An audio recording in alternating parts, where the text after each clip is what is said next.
ஒரு அரை ஸ்பூன் சுக்குப்பொடி,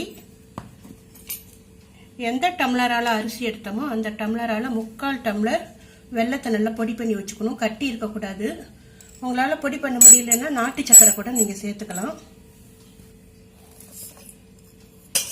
அடுத்தது ஒரு ஸ்பூன் தேன்,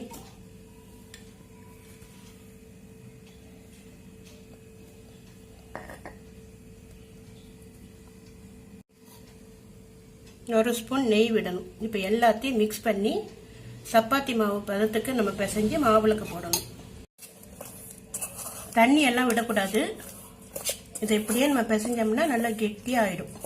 மாவுளுக்கு எவர் சில்வர் தட்டில் எல்லாம் போடக்கூடாது. வச்சா பியூர் சில்வர் தட்டு இல்லைன்னா வாழை இலையில போடணும். இது மாதிரி உருட்டிட்டு இந்த எலுமிச்சம்பழத்தால் அப்படி அமைக்கினீங்கன்னா நெய் விடுற அளவுக்கு அழகாக வந்துடும்.